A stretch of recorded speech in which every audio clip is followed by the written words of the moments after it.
hukumnya apa bro? Kalau kita menang slot tak beliin sapi. Nanya ke saya hukumnya. Kata nah ini kan bikin orang kecanduan ya kan?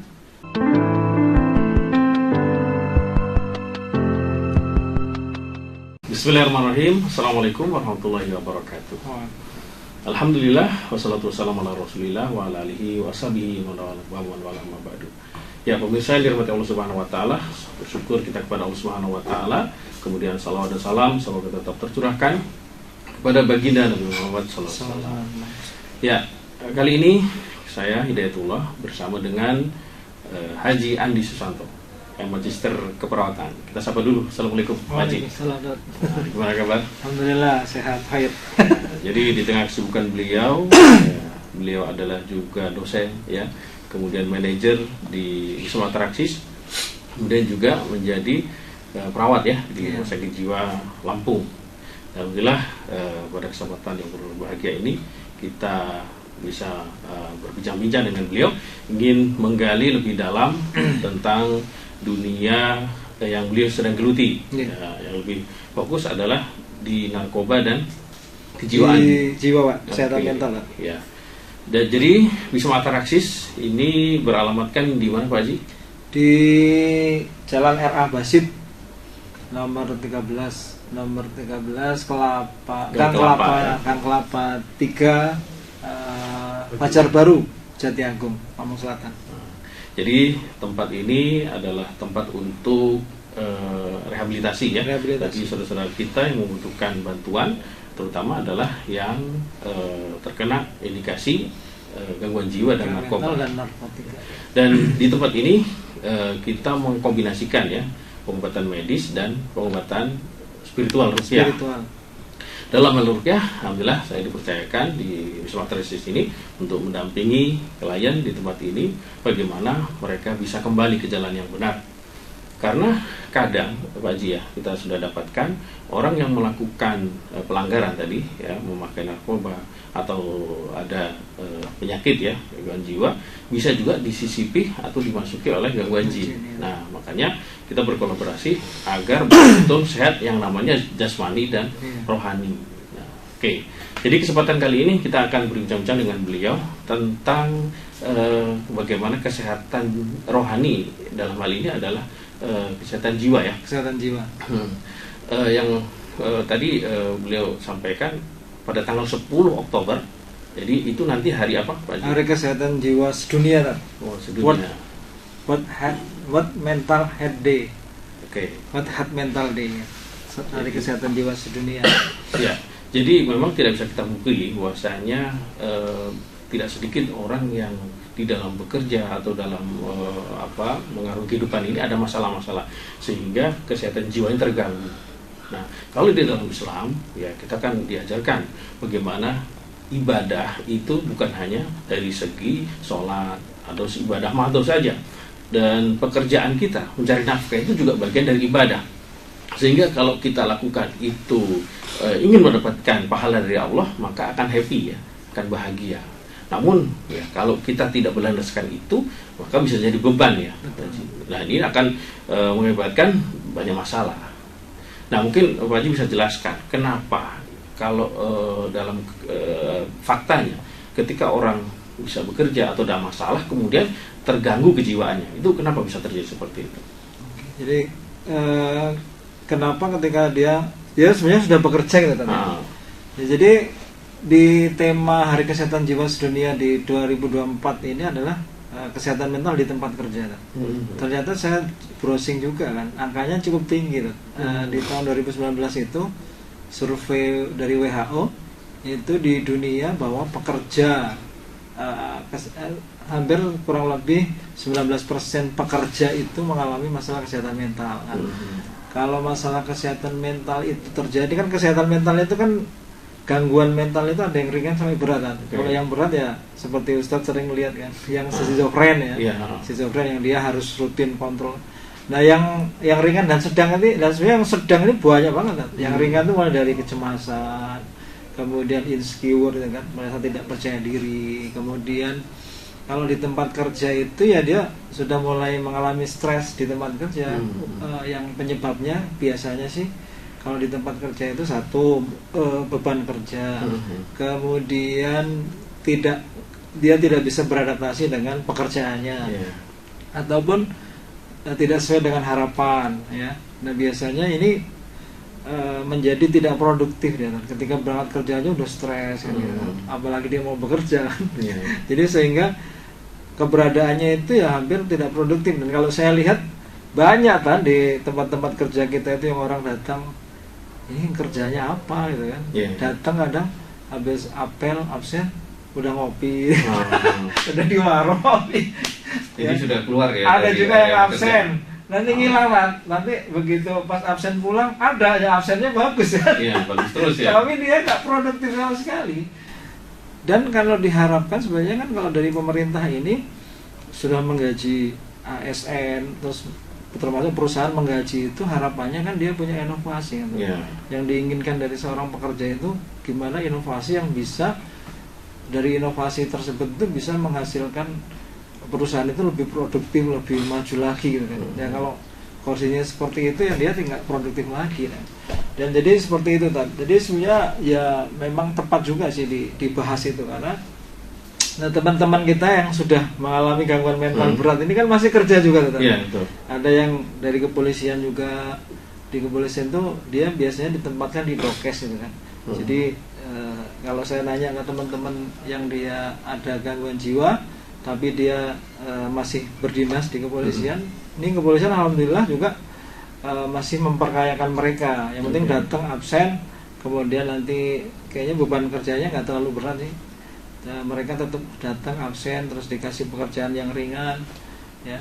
Nah itu juga banyak sekali mengalami yang harus ini didiskusikan lah ya. Jadi untuk mereka seperti apa. Nah jadi perekrutan PNS ini kayaknya juga mulai diakomodir oleh pemerintah. Nah, jadi disabilitas mental sepertinya sudah bisa, ya. Artinya teman-teman yang ada masalah seperti depresi, terus gangguan bipolar, gitu, setelah diperiksa dia kondisinya bagus, mendapat keterangan dari psikiater, dari rumah sakit jiwa, dia bisa mendaftar ASN. Jadi sepertinya pemerintah sudah mulai terbuka sih, bagaimana kasih kesehatan di tempat kerja, karena mereka tidak semua gangguan jiwa itu tidak produktif gitu kan. Betul. Iya. Jadi memang menjadi penting sekali sih kan. Ya, dan saya lihat itu kan ya untuk membangun itu ya, untuk membangun itu salah satu yang sangat penting itu menurut saya bagaimanakah membangun ini dari sisi spiritual gitu kan. Betul. Jadi gimana caranya orang ini bekerja, berangkat dari kerja itu ibadah, bukan hanya duit gitu kan. Jadi setiap pelayanan ke masyarakat yang diberikan itu saya ibadah. Terus kalau saya nanti pulang cepat, saya dosa enggak? Nah itu loh, itu maksudnya. Ya memang di praksis kita pernah didapatkan ya hal seperti itu. Nah saya pernah mewawancarai ketika tadi ada masalah pekerjaan dan sebagainya. Nah kan saya selidiki masalah ibadah. Nah biasanya ini ibadahnya berantakan. Jadi saya tanya gimana sholat lima waktunya? Ya kadang banyak bolongnya, bukan banyak rapetnya gitu kan. Nah kalau dari sholatnya saja itu dia meremehkan, kan memang seperti itu kan rumusnya. Kalau sholatnya ya yang wajib kan, kalau yang lain kan bisa dianggap sunnah ya. Nah, tapi kalau yang sholat lima waktu yang wajib ini ditinggalkan, maka perkara-perkara yang lain pasti akan lebih bisa ditinggalkan. Nah termasuk tadi pekerjaan yang seharusnya dia laksanakan dengan senang hati, dengan amanah, maka bisa ditinggalkan. Nah ini kalau dalam sebuah instansi ini kan sangat merugikan ya Pak Haji. Nah jadi tadi nilai-nilai hasil yang harus dia capai akhirnya tidak didapatkan, tapi dia mendapatkan gaji terus. Ini kan merugikan negara atau merugikan perusahaan kalau swasta kan seperti itu. Nah selama ini yang dilakukan ini instansi-instansi melihat karyawan seperti ini bagaimana Pak Haji, sudah tahu? Kalau saat ini sebenarnya kalau dari pemerintah itu untuk ASN yang sekarang kan simbolnya adalah berakhlak gitu, berakhlak gitu. Jadi memang jabarannya banyak, tetapi menurut saya untuk menjabarkan lebih spesifik terhadap pembinaan itu ya masih sangat kurang lah. Walaupun anjuran-anjuran instruksi dan lain-lainnya tetap aja itu masih menurut saya sih kurang ya. Kalau ketika ya tadi tidak dibangun memang dari sisi spiritualnya, menurut saya spiritual. Karena kalau udah spiritual itu kan dia nggak mikirin atasan mau berangkat enggak, dia mikirinnya Allah kan. Kalau dia nggak beres, takutnya di atas itu CCTV. CCTV bukan takut suara wow iya. Gitu kan. Nah, di Wisma Matahari ini kan kita juga sering mendapatkan ya Pak, ya beberapa klien kita juga berasal dari hal seperti itu. Nah, ini kalau dari segi prosedur ini, misalnya nih ada pemirsa yang keluarganya atau saudaranya atau bahkan Anda yang mengalami hal tersebut, ini prosedur untuk ke Wisma Matahari ini bagaimana Pak Haji? Silakan sih. Iya. Sebenarnya kalau di tempat kita layanan untuk konseling kan terbuka, walaupun memang kita panti rehabilitasi gangguan jiwa dan narkotika gitu kan. Kalau saat ini sih yang memang konsultasi untuk stres di tempat kerja itu kan masih tahap ringan, hampir sepertinya nggak ada katanya, tidak ada. Tetapi yang sudah mengalami masalah terkait dengan pekerjaan yang itu ada hubungannya dengan narkotika yang banyak. Hampir setiap kita pasien-pasien kita rawat jalan, rawat inap itu sudah pasti dia sudah berantakan lah, termasuk bukan hanya stres tempat kerja lagi, stres di rumah tangga semua. Apalagi rumah tangganya sudah kacau, pekerjaannya ya sudah rata-rata sudah terganggu. Oke. Nah, tadi berangkat dari bahwasanya amanah ya, kemudian ibadah. Jika tidak dilakukan, maka akan berimbas bermacam-macam. Dan diantaranya juga masalah keluarga, ya. Jadi selain tadi mengorbankan karir, ya, keluarga, istri, anak atau suami dan anak itu bisa berantakan juga ya, Pak Haji ya. Nah, apa yang misalnya nih kalau dari segi P3K-nya ini, misalnya di rumah atau di kantor, mencegahnya seperti apa? Penata laksanaan. Ya, jadi kalau saya melihatnya dari sisi perawat dan konselor lah ya, konselor yang saya lihat sehari-hari, dan saya punya juga beberapa staff itu kan di ruangan itu kan. Kalau kebetulan mengelola manajer di ruangan yang ada berapa puluh perawat pelaksana ya. Ya di situ ya banyak sekali jadi ketika seseorang itu tidak memiliki manajemen stres ya, manajemen stres, manajemen konflik, bahkan manajemen hidup atau manajemen waktu lah ya yang baik, itu hampir benar-benar dia pasti pekerjaannya terganggu. Ada beberapa contoh itu yang ini kan kalau di tempat kita itu kalau dia bekerja kan ada partnernya kita. Jadi beberapa orang bekerja di satu shift untuk melayani sejumlah pasien. Nah, ini satu partnernya ini melenyon gitu kan. Melenyon dengan beberapa alasan. Karena sepertinya ada masalah di keluarga, dia tidak terbuka, akhirnya dia tidak jujur, tidak terbuka, tidak bisa menyampaikan, tidak bisa mengelola konflik di keluarganya. Akhirnya produktivitas di tempat kerjanya menjadi terganggu. Dan ini akhirnya si beberapa perawat itu atau beberapa pekerja ini akhirnya ya ini mengalami pembinaan kan. Pembinaan dari level sini sampai ke atas. Dan ini memang yang disampaikan sama Ustadz Hidayatullah tadi sangat benar sekali. Ya kalau dicek dari bagaimana surah 5 waktunya, ya pasti berantakan. Berantakan. Dan ketika kita membangun dan mengajak teman-teman untuk bisa kita coba hadirkan kajian-kajian gitu kan. Ya agak lemes juga gitu kan. Kurang semangat gitu. Gitu ya.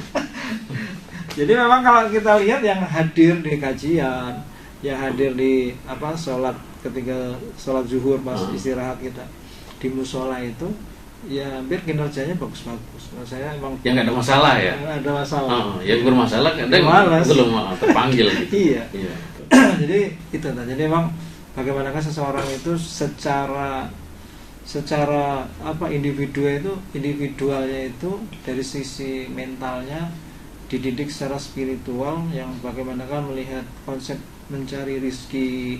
Sebenarnya rizki itu apa sih? Rizki itu bukan hanya duit loh, bukan hanya gaji. Ketika kamu sudah digaji pemerintah harusnya seperti apa? Ketika kamu dikasih beban ini harus, nah itu kan yang bisa membuat seseorang itu menjadi produktif, itu kan hal-hal yang itu kan sebenarnya. Kalau cuma diancam-ancam ya orang dewasa peraturan itu lebih bisa diakali. Nah kemudian gini Pak Haji, ketika ada seseorang yang melakukan satu pelanggaran, biasanya kan ada pelanggaran-pelanggaran yang lain akan datang atau dia akan datangi. Nah contohnya adalah misalnya nih, dengan memanfaatkan waktu yang seharusnya dia kerja malah untuk misalnya main game lah, kemudian yang lagi marah nih pinjol namanya judi online ya, slot. Nah itu. Nah ini namanya bukan rahasia lagi ya, sudah jadi rahasia umum lah, sudah orang sudah tahu lah, banyak kasus seperti itu di televisi kan sering ditayangkan. Nah pernah nggak Pak Haji dapatkan kasus seperti itu? Lagi sedang viral dan itu sudah diantisipasi saat ini. Sudah ada peraturan Perda malah sekarang. Apa itu? Ada, saya juga kurang termasuk ada sanksi bagi ASN yang ASN itu ada dua, ada PNS, ada P3K tadi, PPK yang melakukan judi online. Jadi memang adanya Satgas judi online itu sekarang sudah menjadi momok ya, sudah oleh pemerintah ya, diakomodir lah. Jadi sudah ada sanksi tegas sekarang. Ya alhamdulillah itu sih menjadi akhirnya dari pihak-pihak manajer itu, kalau di level-level PNS itu sudah sering digaungkan kalau nanti sampai ada siap untuk mengalami pembinaan sanksi sampai mungkin kalau nggak ada perubahan sampai pemecatan ya. Namanya seperti itu. Jadi alhamdulillah seperti itu sudah, kalau dari sanksi sudah sih. Tapi kan teman-teman ini juga ya itu kan bagian dari, kalau Ustadz sudah sering ketemu di sini edik ya, kecanduan ya. Konsep kecanduan ya hampir sama dengan narkotika. Ya tidak semudah itu, namanya orang kangen kan, ada kepuasan tadinya. Menangnya itu nggak cuma 1 juta loh kan, ada yang 20 juta. Yang diingat 20 juta. Saya ada temen itu menang judi online, beli sapi. Nanya ke saya, hukumnya apa ya? Hukumnya apa bro? Kalau kita menang slot tak beliin sapi. Nanya ke saya hukumnya. Kata nah ini kan bikin orang kecanduan ya, kecanduan lah. Sudah berhasil. Dia dimainkan. Padahal kerugiannya lebih daripada itu. Yang nggak diingat itu kan. Yang diingat itu yang dapat itu 10-20 juta. Jadi tidak semudah membalikkan telapak tangan kalau seseorang sudah mengalami kecanduan judi online. Jadi konsepnya udah ya merehabilitasinya tadi ya, dari sisi spiritual dan terus kan sampai seseorang yang ya sampai berantakan lah rumah tangganya, yang sudah ditawar cerai dan lain-lain. Iya, saya kesana kan gitu. Nah, kalau saya lihat begini Pak Haji ya. Jadi komunitas itu kan sangat penting. Di dalam Islam itu kan diajarkan bagaimana kita harus memilih teman. Itu biasanya kan dari teman, dari pergaulan. Maka Rasul mengatakan, almar'u ala dini khalilihi falyanzur ahadukum man yukhalil. Seseorang itu agamanya akan tergantung pada agama temannya. Maka lihatlah siapa yang diajak untuk berteman. Ini mungkin bisa kita gali kan biasanya. Temannya siapa, yang akrab siapa, sering hubungi siapa. Nah, mau nggak mau kan harus memutus rantai pertemanan yang buruk itu. Nah, di Bandar Lampung ini khususnya, ini kan alhamdulillah kan sudah banyak ya, sudah menjamur majelis taklim. Ya. Untuk bagaimana kita dapat teman yang baik, teman yang soleh. Ya, insya Allah kalau di masjid atau majelis taklim kan, isinya betul-betul orang yang soleh. Bisa yang muda atau yang bisa yang tua. Kalau orang tua memang udah bahayanya ya, waktunya untuk bertobat gitu ya. Tapi mungkin tidak sedikit kan orang tua juga yang kecanduan kayak judi online, miras, narkoba kan pernah kita dapatkan seperti itu. Nah ini kalau orang tua ini Pak Haji ya, sudah berumur 60 ke atas ya, ini proses penyadaran dan pembinaan itu seperti apa? Sebenarnya juga hampir sama ya tadi, hampir sama proses pembinaannya. Tapi memang kalau dia ini sudah mengalami masalah itu kan kognitifnya juga sudah mulai menurun. Ya betul itu. Sudah mulai nggak bisa kayak sama kan kayak anak muda gitu kan. Jadi daya tangkapnya dari prosesnya juga lebih lambat kan. Oke. Untuk dia lebih cepat hasil rehabnya itu akan lebih lambat kan. Jadi butuh proses yang lebih kan kalau dia sudah senior itu. Sudah senior seperti itu. Nah ini beberapa pengalaman ya. Belum lama saya juga temukan kasus. Jadi menjelang pensiun lah. Nah, cuman ini variatif